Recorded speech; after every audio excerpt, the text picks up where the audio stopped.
माननीय न्यायालय ने क्या किया कि उसको जो है 7 तारीख को सुनवाई की डेट दिया कि सब एक साथ करके वो भी सुना जाएगा, ये भी, और वो डिवीजन बेंच। एक बार हम लोग चाहते हैं कि बीपीएससी जो है हैबिचुअल ऑफेंडर घोषित हो जाए, तब इसके अधिकारियों को भी सजा मिलेगी। सुप्रीम कोर्ट की कोई बात नहीं मानता, ये हाई कोर्ट की बात नहीं मानता, ये माननीय राष्ट्रपति जी को उन्होंने चिट्ठी दिया उसकी बात नहीं मानता, माननीय राज्यपाल साहब की चिट्ठी दी है उनकी बात नहीं मानता, सरकार की तो बात कुछ, सरकार को तो कुछ समझता ही नहीं। ऐसा नहीं लगता कि जितना री एग्जाम के पास आते जाते हैं कोई निर्णय आपके लिए फेवर में आना रहता है दूर होते जाते हैं सर? तो जिस प्रकार हमारा संविधान बना था ना, उसी प्रकार हमारा कानून भी बनना चाहिए ताकि निर्णय हो जाए। 85% केस अंडर ट्रायल, और जो छात्र होता है समाज में सबसे कमजोर होता है, क्योंकि वो अपने वोट का महत्व नहीं समझता। लेकिन इस बार छात्र अपने आप को मजबूत साबित करेगा। बीपीएससी का हम सम्मान करते हैं। घर सुंदर नहीं होता, घर के लोग भी तो सुंदर होने चाहिए। सत्याग्रह शुरू हुआ था तो कई सारे यहाँ पे टीचर आए थे, आप स्टार्टिंग से द एंड तक सिर्फ गांधी जी रह गए और कहाँ चले? इसीलिए विश्व में किसी भी देश में जाएंगे तो उन्हीं की मूर्ति मिलती है, बाकी लोग की मूर्ति नहीं मिलती। बच्चों के लिए आप जेल गए, वो त्याग बेकार तो नहीं जाएगा? इतिहास तो हमेशा उन्हीं का लिखा जाता है जो अपने सिद्धांतों के लिए, अपने देश के लिए मरना जानते हैं। अगर 7 तारीख को आपके फेवर में कोई फैसला नहीं आता है तो गर्दनी बाग रहेंगे या घर जाएंगे? हम बीपीएससी के सामने नहीं जा सकते, हम मुख्यमंत्री के आवास के सामने नहीं जा सकते, तो साहब उन लोग को तो आना ही है। अब वो लोग आएंगे हमारे पास, तो जब आएंगे तो उनका गांव में हम स्वागत करेंगे। नमस्कार, आप सच टॉक देख रहे हैं और मैं आपके साथ विष्णु पांडे। तो फिर से हम पटना गर्दनी बाग में आ गए जहां पे बीपीएससी 17 का आंदोलन चल रहा है। 2 मंथ से ज्यादा हो गया और आज 4 मार्च का इंतजार था कि 4 मार्च के कुछ अच्छा होने वाला है, क्योंकि कोर्ट का जो फैसला था आज ही आने वाला था। लेकिन हमारे साथ रोमांचु सर, इनसे जानने का कोशिश करेंगे कि कोर्ट में क्या बात हुई है, क्या इनके फेवर में कोई फैसला आने वाला है या फिर से डेट बढ़ा दिया गया है। सबसे पहले आपका स्वागत है सर। बहुत बहुत धन्यवाद। क्या कोर्ट का फैसला 4 तारीख को आने वाला है? कोर्ट का फैसला 4 तारीख को नहीं आने वाला था। लोग जो है कोर्ट में आज जो है 3 केसों का एक साथ सुनवाई होने वाला था। तो माननीय चंदेल जी के बेंच में सिंगल बेंच है, ठीक है, उसमें सुनवाई हो रहा था। और सेम टाइप का केस एक और है जो पीआईएल के फॉर्मेट में है, हम लोग का रिट है वो पीआईएल है, वो डबल बेंच में 2 जज उसको सुना, उसमें एक्टिंग चीफ जस्टिस भी है, तो वो बड़ी बेंच होती है और सेम मैटर है। तो मान लीजिए सिंगल बेंच कोई डिसीजन दे और डबल बेंच अलग दे तो आपस में कंट्राडिक्शन हो जाएगा। इसलिए उस चीज को दूर करने के लिए ये सारा का सारा केस डबल बेंच में सुना जाएगा, डिवीजन बेंच में सुना जाएगा। तो उससे जो डिसीजन आएगा, अब ये प्रॉपर डिसीजन आएगा, उसमें सुनवाई होगी। तो हम लोग का 3 और प्लस 1 वो 4। अभी केस 6 को भी होना है, 6 को भी एक सुनवाई होनी है, आशीष हो सकता है वो भी हो जाए, जबकि मैटर लगभग सेम है। उसमें बस 2 मैटर हम लोग का अलग अलग है, प्रशांत शेखर वाला केस और प्लस दूसरा जो है वो केस है आपका क्या कहते हैं नेहा प्रवीण वाला। उसमें 2-3 में 2 टेक्निकल मुद्दे अलग डेवलप किए, बाकी सब में एक सेम है क्वेश्चन, ये लीक आउट, ये सारी हम लोगों ने लीक आउट नहीं किया, हम लोगों ने दूसरी चीज पर डिस्कस किया, लेकिन वो सारे सब कॉमन है तो मिलते जुलते हैं। इसलिए जो है माननीय न्यायालय ने क्या किया कि उसको जो है 7 तारीख को सुनवाई की डेट दिया कि सब एक साथ करके वो भी सुना जाएगा, ये भी, और वो डिवीजन बेंच। सर अभी कितने केस चल रहे हैं? केस तो लगभग 7 के करीब केस हो गए। और ये देखिए, ये बहुत अच्छी चीज है कि इतने सारे केस चल रहे हैं जी। साहब भागेंगे कहाँ आप, ठीक है। एक बार हम लोग चाहते हैं कि बीपीएससी जो है हैबिचुअल ऑफेंडर घोषित हो जाए, तब इसके अधिकारियों को भी सजा मिलेगी। ये जानबूझ के सुप्रीम कोर्ट की कोई बात नहीं मानता, ये हाई कोर्ट की बात नहीं मानता, ये माननीय राष्ट्रपति जी को उन्होंने चिट्ठी दिया उसकी बात नहीं मानता, माननीय राज्यपाल साहब की चिट्ठी दी है उनकी बात नहीं मानता, सरकार की तो बात कुछ, सरकार को तो कुछ समझता ही नहीं। नियम कानून से कोई मतलब नहीं, कंटेम्प्ट पे कंटेम्प्ट किया जाता है। हाई कोर्ट ने क्वेश्चन पेपर क्या नाम है वो मेंस की कॉपी मांगा था, इसने नहीं दिया। तो BPSC right now is a habitual offender, he is doing offence time by time continuously. जो अच्छा उसके बाद क्या है कि वो जानबूझ के कह के मुकर जा रही है। चेयरमैन का आप स्टेटमेंट सुनिए, जो व्यक्ति कहता कुछ और है करता कुछ और है। तो इसलिए इन्होंने माननीय जो है न्यायाधीश महोदय ने क्या किया कि इसको जो है 7 तारीख को कर दिया कि ये केस भी सुना जाएगा, वो भी केस सुना जाएगा। सर ऐसा नहीं लगता कि जितना री एग्जाम के पास आते जाते हैं कोई निर्णय आपके लिए फेवर में आना रहता है दूर होते जाते हैं सर? देखिए, भारत की एक न्यायिक प्रक्रिया है, अब चूंकि न्यायालय पूरा विश्वास है, लेकिन हमें अफसोस होता है कि हम लोग की आज़ादी के 75 साल हो गए, लेकिन कानून व्यवस्था में एक जो सुधार होना चाहिए, ये सारे के सारे हमारे न्यायाधीश ही मानते हैं। सुप्रीम कोर्ट हाई कोर्ट को डायरेक्शन देता है, डायरेक्शन फॉलो ही नहीं करता। हाई कोर्ट डायरेक्शन देगा सेशन कोर्ट को, वो डायरेक्शन फॉलो नहीं करता। वही आईपीसी से आरपीसी से नाम चेंज हुआ, चीजें लगभग वही हैं, कुछ वर्ड्स चेंज कर दिए गए।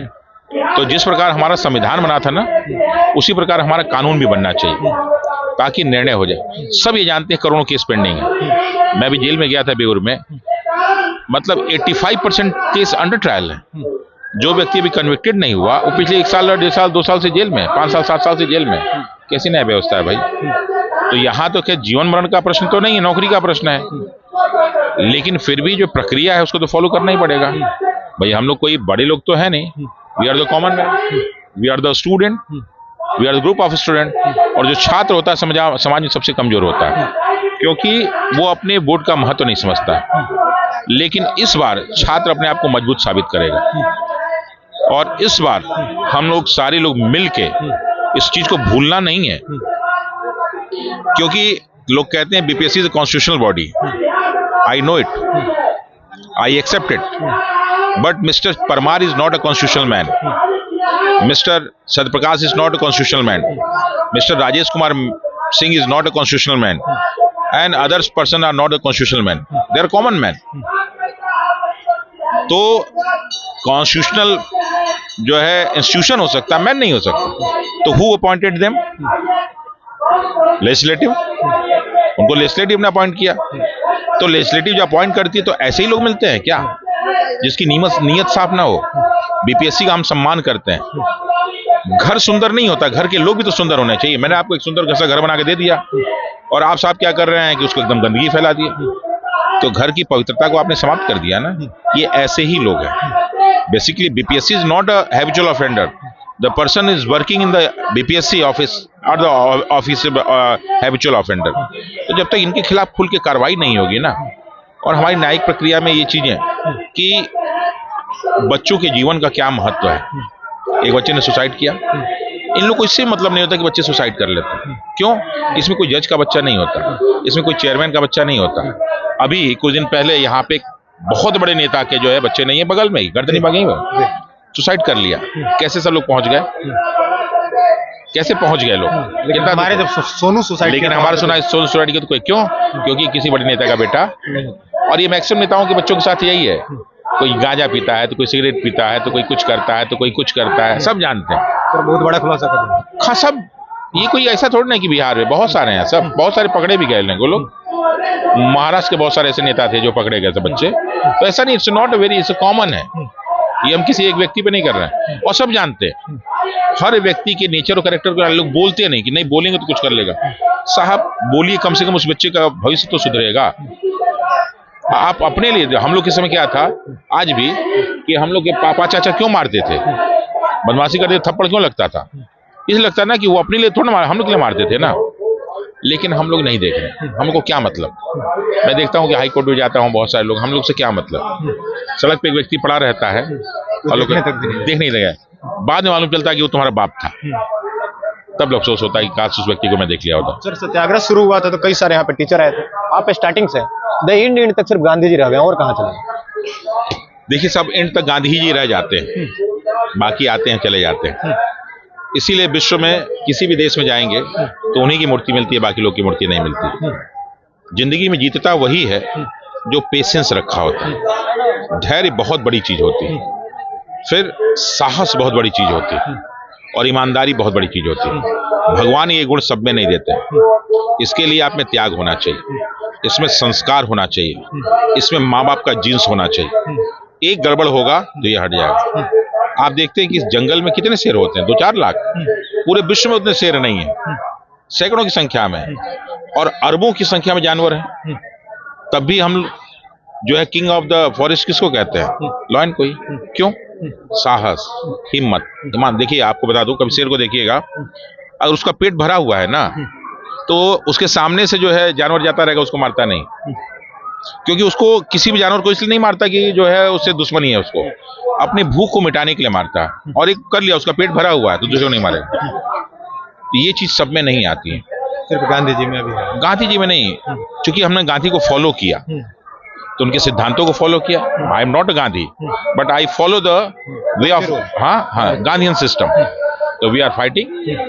हम जानते हैं कि छात्र जो है पुलिस से नहीं लड़ सकता, छात्र प्रशासन से नहीं लड़ सकता, छात्र नहीं लड़ सकता, लेकिन बैठे बैठे छात्र अपनी बात तो पहुंचा रहा है। आज जो है संसद में डिस्कस हुआ, विधानसभा में डिस्कस हुआ, विधान परिषद में माननीय जो है राबड़ी देवी जी ने उठाया, लोग कहते हैं कि पढ़ी लिखी नहीं है, मैं कहता हूँ एक माँ के लिए पढ़ा लिखा होना जरूरी नहीं है, सही बात है। माँ के लिए ममता होना जरूरी है, और राबड़ी जी में वो ममता है।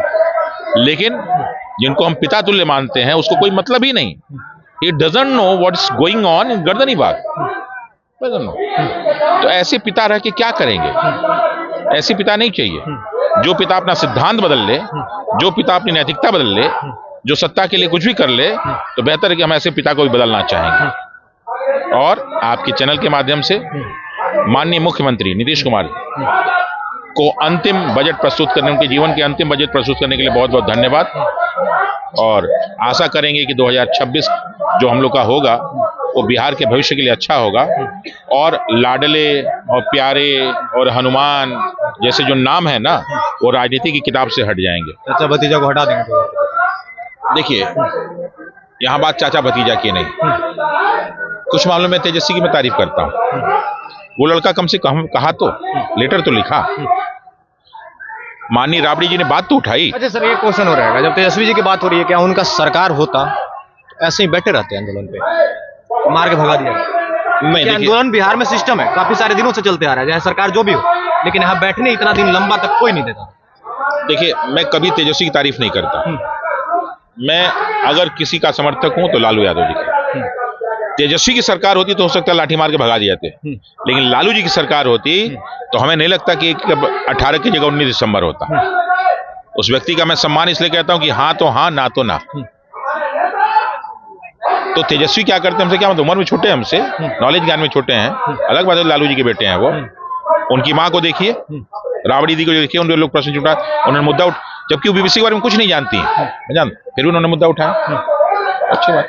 आखिरी क्वेश्चन रहेगा, बच्चों के लिए आप जेल गए, वो त्याग बेकार तो नहीं जाएगा? जेल जाना आज तक कभी बेकार हुआ ही नहीं। त्याग जीवन में कभी बेकार नहीं होता। मंगल पांडे की गोली खाने से क्या देश आजाद हो गया? भगत सिंह, राजगुरु, सुखदेव के जो है फांसी पे चढ़ने से देश आजाद हो गया? महाराणा प्रताप के हारने से अकबर हार गया? शिवाजी हार गए? पृथ्वीराज चौहान हार गए? तो क्या हम जयचंद को याद रखते हैं? क्या हम जयसिंह को याद रखते हैं? क्या हम उन गद्दारों को याद रखते हैं जो देश के साथ गद्दारी की है? नहीं सही। इतिहास तो हमेशा उन्हीं का लिखा जाता है जो अपने सिद्धांतों के लिए, अपने देश के लिए मरना जानते हैं। जो अपना जान बचा के भाग जाते हैं उनकी इतिहास कभी नहीं लिखा जाता।